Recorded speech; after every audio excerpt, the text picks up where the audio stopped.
मला कोकणात दंगली झाल्या. तुम्हाला काहीही करायचं नाही, कामं करायची नाहीत, लोकांना सुखाने जगू द्यायचे नाहीत, नोकऱ्या द्यायच्या नाहीत, त्यांच्या खिशामध्ये पैसे जाऊ द्यायचे नाहीत, त्यांच्या शेतीमालाला भाव मिळत नाही, नोकऱ्या मिळत नाहीत, नोकऱ्या जात आहेत, लोकांची आर्थिक स्थिती खराब होते आणि याच्यापासून लपवण्यासाठी एकच त्यांच्याकडे साधन आहे, ते म्हणजे औरंगजेब. आणि म्हणून मी त्यांना उत्तर दिलं, पहिले जेब देखो बाद में औरंगजेब. अरे आमच्या खिशात पैसे नाहीत त्याचं बघा काहीतरी. गेला औरंगजेब 350 वर्षापूर्वीच गेला.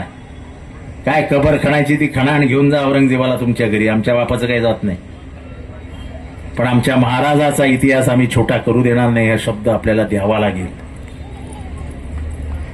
आणि म्हणून ही संस्कृती जेव्हा आपण टिकवतो, या संस्कृती आणि हे संस्कार हे सगळे परंपरेचे भाग आहेत. या परंपरा टिकल्या पाहिजेत. आणि या परंपरा केव्हा टिकतात? जेव्हा माणसाची मनं मिळतात. तिथे माहिती आहे कोण कुठल्या जातीचं आहे, कोण कुणबी आहे, कोण मराठा आहे, कोण भंडारी आहे, ओळखू शकतो आपण. ही आपली ओळख, ही मराठी माणसाची ओळख आहे, ही मराठी मातीची ओळख आहे.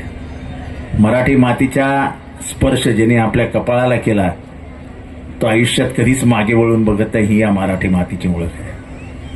मी मुंबईला नेहमी महान का मानतो, तर इथे ज्यांनी पाय लावला तो कुठल्या प्रांतात ना आला हे कधी मुंबईने बघितलं नाही, पण तो उपाशी झोपणार नाही याची सोय मात्र मुंबईने कायम केली. आणि ही परंपरा टिकवायची असेल तर हे हलाल, झटका, फटका, टुटका हे असे जे छोट्या मनाची, छोट्या विचारांची माणसं फिरतायत ना, यांना बाजूला करा. कोकण कधीच छोट्या मनाचा नाही. शेवटी आम्ही भाषणांमध्ये नेहमी म्हणतो की 2च राजे जन्मले या पुण्यभूमीवर, एक तो चौदार तळ्यावर, एक तो रायगडावर. ही कोकणाची ओळख आहे, ती कायम टिकवा एवढंच या ठिकाणी बोलतो. ही परंपरा कायम राहील. आम्हाला देवीने हेच दिलं, कौलच देते, आम्हाला देते कौल. आम्हाला विधानसभेला दिला आणि 100% सांगतो की महानगरपालिकेला सुद्धा देवी आम्हालाच कौल देणार आहे. काय शंका नाही माझ्या मनात. कुठल्याही लढायला आम्ही तयार आहोत. काय समोर पैसा वापरला जाईल, अजून काय वापरला जाईल? लढण्याचे सगळे शस्त्र आम्ही देखील त्याच्यात पारंगत आहोत.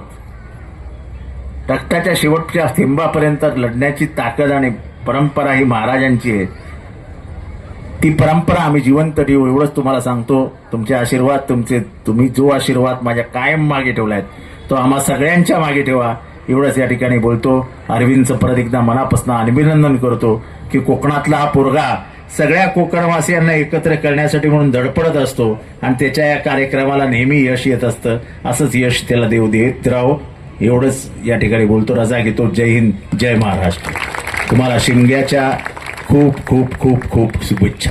जय हिंद, जय महाराष्ट्र, जय भीम.